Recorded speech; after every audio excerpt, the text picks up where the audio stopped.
तो आइए शुरू करते हैं बिस्मिल्लाहिर्रहमानिर्रहीम से। दोस्तों, आज हम कुरान शरीफ के 5वें पारे को आसान हिंदी में समझने की कोशिश करेंगे। कुरान शरीफ का 5वां पारा सूरह अन-निसा की आयत 24 से शुरू होकर आयत 147 तक चलता है। यह पारा इंसान की निजी जिंदगी से लेकर परिवार, निकाह, रिश्ते, महिलाओं के अधिकार, न्याय, नमाज, तौबा और अल्लाह पर भरोसे तक बहुत सी महत्वपूर्ण बातें समझाता है। इस पारे को अगर ध्यान से समझा जाए तो हमें यह एहसास होता है कि इस्लाम सिर्फ इबादत का नाम नहीं है। इस्लाम यह भी सिखाता है कि इंसान अपने घर में कैसा रहे, अपनी पत्नी के साथ कैसा व्यवहार करे, कमजोर लोगों के अधिकार कैसे दे, विवाह होने पर इंसान कैसे करे और गलती हो जाने के बाद अल्लाह की तरफ कैसे लौटे। तो आइए 5वें पारे को एक एक हिस्से में आसान भाषा में समझते हैं। कुरान हमें बताता है कि हर रिश्ता अपनी सीमाओं और जिम्मेदारियों के साथ आता है। इस्लाम में निकाह केवल दो लोगों का साथ रहना नहीं है, यह एक जिम्मेदारी है। एक ऐसा रिश्ता है जिसमें अधिकार भी है और कर्तव्य भी। पति पर जिम्मेदारी है कि वह अपनी पत्नी के साथ अच्छा व्यवहार करे। पत्नी के भी अधिकार है, दोनों को एक दूसरे की इज्जत करनी है और परिवार को प्यार और जिम्मेदारी के साथ चलाना है। यानी शादी सिर्फ खुशी का नाम नहीं है, शादी जिम्मेदारी का नाम भी है। दूसरा हिस्सा आता है महिलाओं के अधिकार। इस बारे में महिलाओं से संबंधित बहुत महत्वपूर्ण बातें आती है। कुरान महिलाओं के अधिकारों की रक्षा करता है और बताता है कि उनके साथ अन्याय नहीं होना चाहिए। किसी महिला को उसकी इच्छा के विरुद्ध दबाव में रखना, उसके अधिकारों को रोकना या उसके साथ बुरा व्यवहार करना सही नहीं है। यहाँ एक बहुत बड़ी बात समझने की जरूरत है। इस्लाम में ताकत का मतलब दूसरे को दबाना नहीं है, बल्कि जिम्मेदारी उठाना है। जिसके पास ज्यादा अधिकार है उसकी जिम्मेदारी भी ज्यादा है। इसलिए पति को अपनी पत्नी के अधिकारों को समझना चाहिए। परिवार में किसी कमजोर व्यक्ति का फायदा उठाना इस्लामी तरीका नहीं है। निकाह के समय महिला का एक महत्वपूर्ण अधिकार महर है। महर पत्नी का अधिकार है, यह कोई एहसान नहीं है।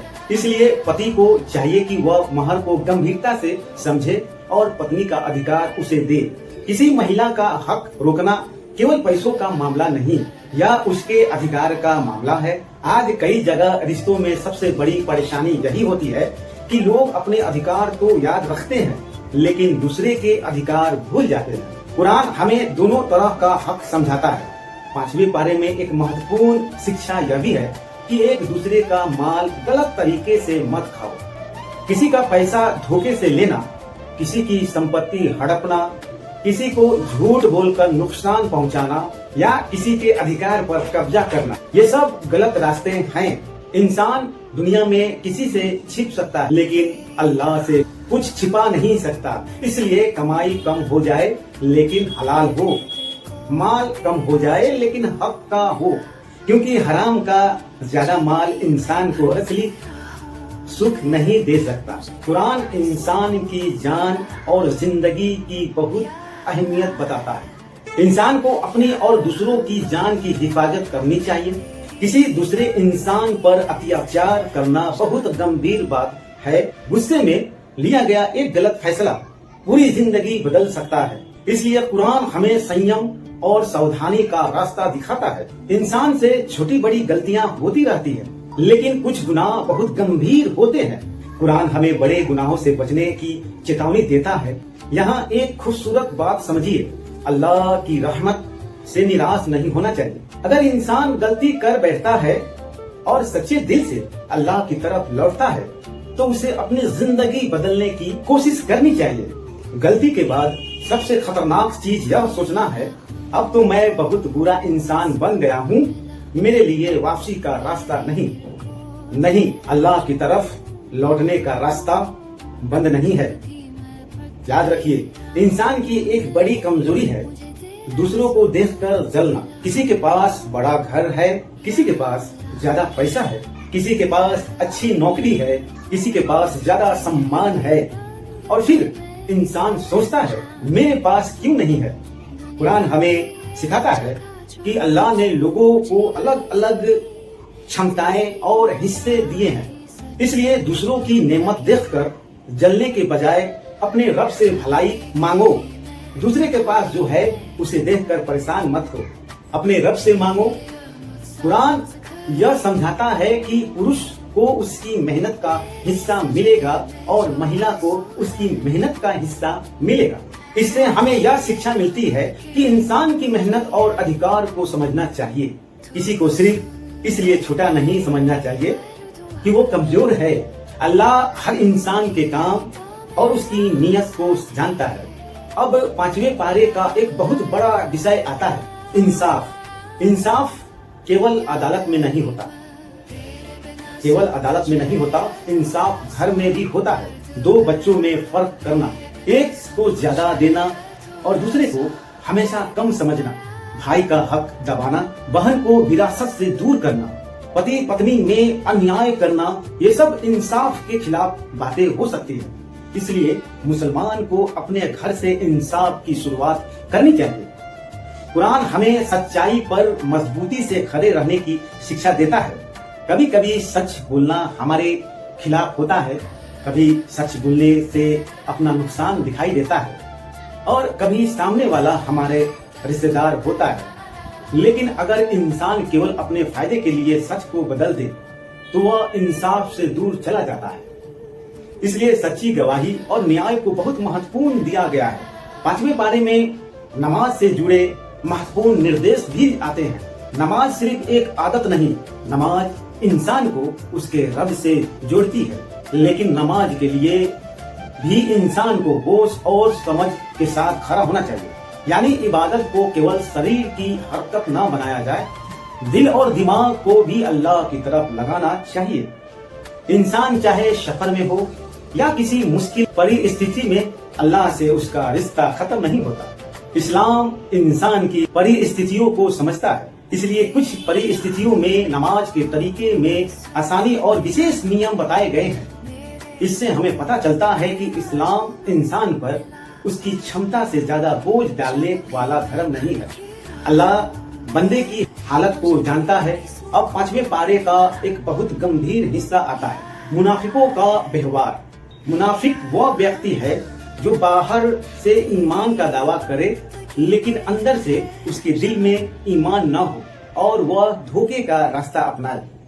ऐसे लोग मुश्किल समय में अपना असली चेहरा दिखाते हैं। जब फायदा दिखाई देता है तो एक तरफ होते हैं और जब नुकसान का डर होता है तो दूसरी तरफ चले जाते हैं। इससे हमें अपने लिए सबक लेना चाहिए। हमें केवल लोगों के सामने अच्छा बनने की कोशिश नहीं करनी चाहिए। असली सुधार दिल के अंदर से शुरू होना चाहिए। दिखावे के लिए इबादत नहीं है।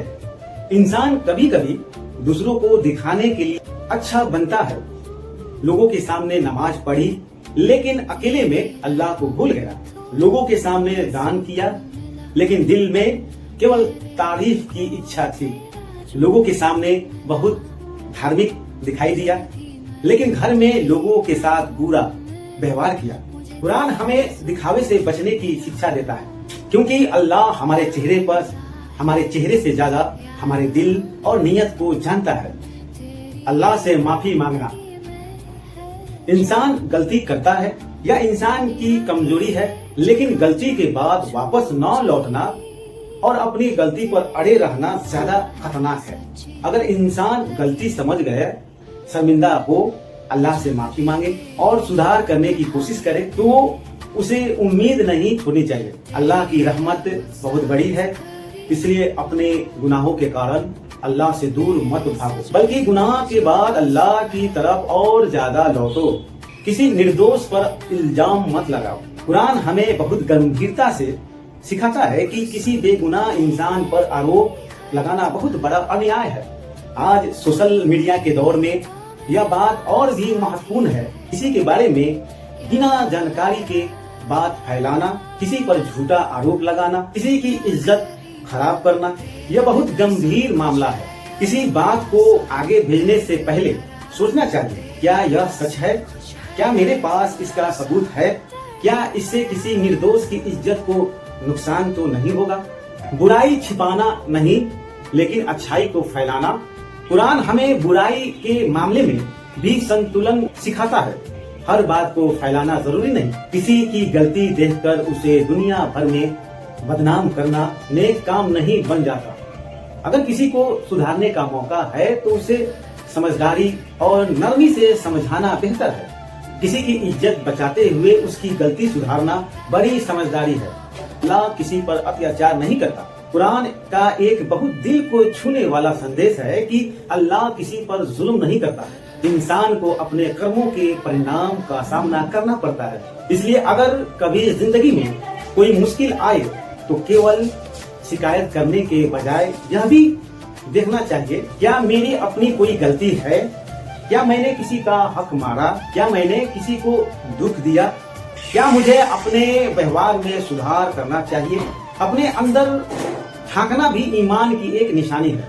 जब इंसान सही रास्ते पर चलता है तो उसे हर कदम पर लोगों का साथ मिले यह जरूरी नहीं। कभी लोग विरोध करेंगे, कभी मजाक उड़ाएंगे, कभी कहेंगे कि तुम गलत हो। ऐसे समय में अगर इंसान को अपने रब पर भरोसा है तो वह टूटता नहीं, क्योंकि उसे पता है लोगों की ताकत सीमित है लेकिन अल्लाह की ताकत सबसे बड़ी है। सबसे बड़ा संदेश अब पूरे 5वें पारे को एक साथ समझिए। यह पारा हमें बताता है अपने रिश्तों को पाक रखो, निकाह को जिम्मेदारी समझो, महिलाओं के अधिकार की रक्षा करो, किसी का माल गलत तरीके से मत खाओ, किसी का हक मत मारो, इंसाफ के साथ खड़े रहो, झूठी गवाही से बचो, नमाज को महत्व दो, दिखावे से बचो, मुनाफिकत से बचो, किसी निर्दोष पर इल्जाम मत लगाओ, दूसरों की नेमत देखकर मत जलो। गलती हो जाए तो अल्लाह की तरफ लौटो और हर हाल में अपने रब पर भरोसा रखो। दिल को छू लेने वाली आखिरी बात दोस्तों, कुरान शरीफ का 5वां पारा पढ़ते हुए हमें सिर्फ दूसरों की गलतियों नहीं खोजनी चाहिए, हमें खुद से सवाल करनी चाहिए, क्या मैं अपने घर में इंसाफ करता हूँ? क्या मैं अपने रिश्तेदारों का हक देता हूँ? क्या मैं किसी का पैसा दबा कर बैठा हूँ? क्या मैंने किसी निर्दोष पर झूठा इल्जाम लगाया है?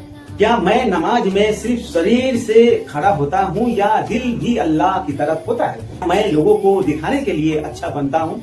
और सबसे बड़ा सवाल, क्या मेरी जिंदगी में कुरान सिर्फ किताब के रूप में है या उसके आदेश मेरी जिंदगी में भी दिखाई देती है? कुरान हमें सिर्फ यह भी बताता है अच्छा इंसान कौन है। कुरान हमें अच्छा इंसान बनने का रास्ता भी दिखाता है। इसलिए कुरान को सिर्फ पढ़िए नहीं, उसका मतलब समझिए, उसकी बात अपने दिल में उतारिए और फिर अपनी जिंदगी में धीरे धीरे बदलाव लाइए। अगर आज आपने किसी का हक मारा है उसे वापस करने की कोशिश करिए। अगर किसी को दुख दिया है माफी मांगिए। अगर अल्लाह से दूर हो गए हैं फिर से नमाज और दुआ की तरफ लौटिए। अगर दिल में किसी के लिए नफरत है निकालने की कोशिश कीजिए, माफ कीजिए। आप माफ कीजिएगा, अल्लाह आपको माफ करेंगे, क्योंकि जिंदगी का भरोसा नहीं होता मेरे दोस्त। हमें नहीं पता हमारा आखिरी दिन कब आएगा, लेकिन इतना हमारे हाथ में है, जब तक जिंदगी है हम अपने रब की तरफ लौटते रहेंगे। अल्लाह हमें कुरान को पढ़ने, समझने और उस पर अमल करने की तौफीक अता फरमाए। अल्लाह हमारे घरों में मोहब्बत दे, हमारे दिलों में ईमान दे, हमारे रिश्तों में इंसाफ दे और हमारी आखिरत को बेहतर फरमाए। आमीन या रब्बुल आलमीन।